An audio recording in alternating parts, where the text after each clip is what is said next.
Psycho. Welcome back to enjoy JK. നമ്മളിപ്പോൾ reaction ചെയ്യാൻ പോകുന്നത് കളങ്കാവൽ മൂവിയുടെ പ്രീ റിലീസ് ടീസറാണ്. നമ്മള് ട്രെയിലർ റിയാക്ട് ചെയ്തിട്ടുണ്ടായിരുന്നു. മൂവി ഇറങ്ങാൻ പോവാണ്, അപ്പൊ അതുകൊണ്ട് തന്നെ ആയിരിക്കും ഡെഫിനറ്റ്ലി അവര് ചെറിയൊരു ഇപ്പൊ എനിക്ക് തോന്നുന്നു എല്ലാവരും അങ്ങനെ ഒരു വീഡിയോ ഇറക്കാറുണ്ട്. ഒരു റിമൈൻഡർ ആയിരിക്കും മൂവി വരുന്നുണ്ട് എന്നുള്ളത്. എനിക്ക് തോന്നുന്നു കഴിഞ്ഞ മമ്മൂക്കയുടെ മൂവീസ് പൊതുവെ റിലീസ് ടീസർ, റിലീസ് ട്രെയിലർ എന്നൊക്കെ പറഞ്ഞിട്ട് ഒരു സാധനം ലാസ്റ്റ് പൊതുവെ കഴിഞ്ഞ മുന്നത്തെ മൂവീസൊക്കെ ലാസ്റ്റ് ഡേന്റെ അത് ഇറങ്ങുന്നതിന്റെ തലേ ദിവസമൊക്കെ ഇറക്കിയിട്ടുണ്ട്. പക്ഷെ ഇത് കുറച്ചും കൂടി മുന്നേ ഇറക്കിയിട്ടുണ്ട്.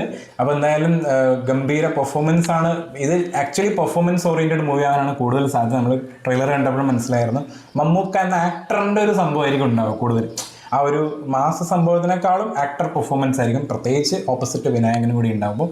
വിനായകൻ ഏതായാലും നമ്മളെ ജയിലർ മൂവിൻ്റെ അകത്ത് കയ്യടി, അത്രയും ആക്ടേഴ്സ് ഉണ്ടായിട്ടും കയ്യടി നേടിയ ആളാണ് അല്ലേ. അത്രയും സീനിയേഴ്സ് അപ്പുറത്ത് ഉണ്ട്. അപ്പോൾ ആ സമയത്തും കയ്യടി. അപ്പോൾ ഇതിൻ്റെ അകത്ത് എന്തായാലും ഗംഭീരമായിരിക്കും എന്ന് പ്രതീക്ഷിക്കുന്നു. അപ്പം എന്നാലും ആ ഒരു pre release teaser ready.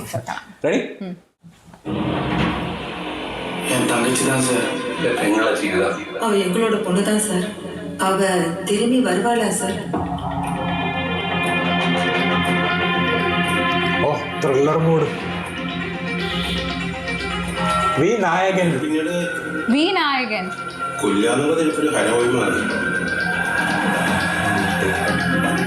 First വിനായകനെ കൊടുത്തേക്കുന്ന പേര്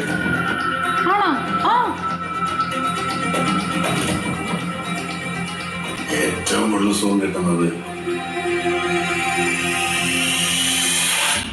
മനുഷ്യനെ കൊല്ലുന്നു. സൈക്കോ.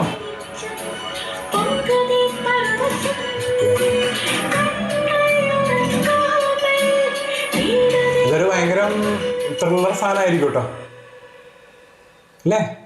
ഫുള്ള് റെഡാണ്. മമ്മൂക്ക എനിക്ക് തോന്നുന്നു ഇപ്പൊ ചെയ്യുന്ന കുറെ മൂവീസ് ഒക്കെ ഏകദേശം ഭയങ്കര ഒരു ഇങ്ങനത്തെ ഒരു മോഡിലുള്ള മൂവീസ് ഭയങ്കര. അതായത് അദ്ദേഹത്തിന്റെ എനിക്കൊന്ന് നമ്മള് അടിച്ചു പൊളിച്ച് കണ്ടുപടം ടെർബോ ആയിരുന്നു കുറച്ച്. അതിൻ്റെ അകത്ത് ഓവർ ഇല്ല ഡാർക്ക് കമ്പാരിറ്റീവ്ലി. പക്ഷേ എനിക്ക് തോന്നുന്നു മമ്മൂക്ക അഭിനയിക്കുന്ന സമയത്ത് ആസ് ആൻ ആക്ടർ പെർഫോം ചെയ്യുമ്പോൾ ഭയങ്കരമായിട്ട് അത് പേടിപ്പിക്കുന്ന രീതിയിൽ ചെയ്തു കളയും അല്ലേ. ബ്രഹ്മയുഗത്തിന്റെ കുറച്ച് സംഭവങ്ങൾ കാണുമ്പോൾ തന്നെ നമുക്ക് മനസ്സിലാവും ഭയങ്കര ഒരു ആ ഒരു പേടിപ്പിക്കാൻ ഭയങ്കരമായിട്ട് അറിയാം. എനിക്കൊന്ന് ഞാനൊരു മൂവി കണ്ടിട്ടുണ്ട് പണ്ട്. നമ്മൾ എപ്പോഴും മമ്മൂക്കയുടെ പടം കാണുന്ന സമയത്ത് കരയിപ്പിക്കുന്ന മമ്മൂക്കയിലായിരുന്നു നമ്മൾ എപ്പോഴും പറയേണ്ടത്. Once upon a time. അതായത് അദ്ദേഹത്തിന്റെ പടം എന്ന് പറയുന്ന സമയത്ത് ഒരു പേരുണ്ടായിരുന്നു. അതായത് അദ്ദേഹം വരുന്ന സമയത്ത് നമ്മൾ അതിനകത്ത് കരഞ്ഞു. പ്രത്യേകിച്ച് വാത്സല്യം പടമൊക്കെ കാണുന്ന സമയത്ത് നമ്മൾ കരയും ഇല്ലേ. അങ്ങനെയായിരുന്നു ഉണ്ടായിരുന്നത്. ഒരു മറവത്തൂർ കനവ്. പക്ഷെ ഇപ്പൊ എന്ന് പറയുന്നത് അദ്ദേഹത്തിന്റെ മോഡ് എന്താ പറയാ ഡേഞ്ചറാണ് അല്ലെ. ഭയങ്കര ഡേഞ്ചർ മോഡ്. അതായത് കാണുമ്പോ തന്നെ എനിക്ക് തോന്നുന്നു ഏകദേശം ഒരു ഭീഷ്മ ഇട്ടിട്ട് അത് കുറച്ച് അങ്ങനെയാണ് അല്ലെ. എനിക്ക് ഗ്രേറ്റ് ഫാദർ ഇട്ടിട്ടാണ് കുറച്ചൊന്ന് കലിപ്പായത്. ഗ്രേറ്റ് ഫാദറിൽ ഇമോഷൻ ഉണ്ടല്ലോ, ഇമോഷൻ വിത്ത് മാസ് അല്ലേ. അല്ല, അതിനകത്ത് മാസ് ഉണ്ട് കുറച്ച്. അത് മറ്റേതല്ല. എനിക്കൊന്ന് കുറച്ചും കൂടി അദ്ദേഹം കുറച്ചൊരു പെർഫോമൻസ് ഓറിയന്റഡ് ആയിട്ടുള്ള പടങ്ങൾ ചെയ്യുന്ന സമയത്ത് ഈ ഒരു മോഡ് പിടിക്കും കറക്റ്റായിട്ട്, അതിൽ വരും. എനിക്കൊന്ന് ഞാനൊരു മൂവി കണ്ടിട്ടുണ്ട് ഇതേ ഒരു ടോണിൽ ഒരു പടം. അതിൽ ഇദ്ദേഹം ഇതുപോലെ ക്രൈം ചെയ്തിട്ട് എനിക്ക് തോന്നുന്നു ജയിലിൽ പോയിട്ട് അവിടെ നിന്ന് പുറത്ത് കൊണ്ടിരുന്ന പടത്തിൻ്റെ പേര് എനിക്ക് ഓർമ്മ കിട്ടുന്നില്ല. അതിൽ നമ്മളെ മറ്റേ ആളായിരുന്നു നായിക, പാർവതി. നമ്മളെ കണ്ണടയൊക്കെ വെച്ചിട്ടുള്ള അല്ല, തിരുവത്തല്ല, മറ്റേ ഒരു പാർവതിയില്ലേ, ഒരു പാർവതിയും കൂടി ഇല്ലേ ചാർലിയിലൊക്കെ അഭിനയിച്ച പാർവതി. അത് പാർവതി എന്നല്ലേ പേര്? ചാർലിയിലെ വെച്ച് മുടിയൊക്കെ ഉള്ള പാർവതി, മുടിയും ഹെയർ കട്ടും ബോബ്. തിരുവത്തല്ല ചാർലിന് തിരുവത്താണ് അഭിനയിച്ചത്. വേറൊരു പാർവതിയും കൂടി ഇല്ലേ, പാർവതിൻ്റെ പേര് നിന്ന്. അപ്പോൾ അതിൽ ജേർണലിസ്റ്റാണ്. അപ്പോൾ ആളെ പുറത്തോട്ട് കൊണ്ടുവന്നിട്ട് എന്തോ വേറെ മുറിയിലോട്ട് അടച്ചിട്ട് അവിടെ നിന്ന് പിന്നെ ഒരു ക്ലൈമാക്സിലാണ് ഒരു ട്വിസ്റ്റ് വരുന്നത്. അപ്പോൾ അതിലൊരു കലിപ്പുണ്ട്. എനിക്കൊന്ന് ഡയറക്ടർ വേണു അങ്ങനെ ആരോ തോന്നുന്നു, അദ്ദേഹം തോന്നുന്നു, എനിക്ക് ഓർമ്മയില്ല, സിനിമാറ്റോഗ്രാഫർ. പക്ഷെ അതൊരു ഭയങ്കരമായിട്ടുള്ളൊരു പടമായിരുന്നു.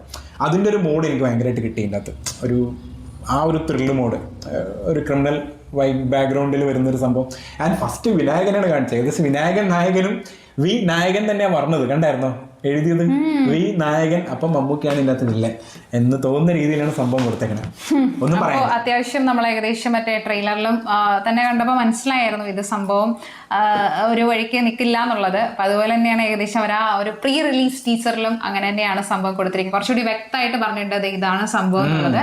അപ്പോൾ ഏകദേശം നമുക്കറിയാം മമ്മൂക്ക എന്ന് പറയുന്നത് കുറച്ച് അദ്ദേഹം എനിക്ക് തോന്നുന്ന ഒരു ഗ്യാപ്പിന് ശേഷമാണ് വരുന്നത്.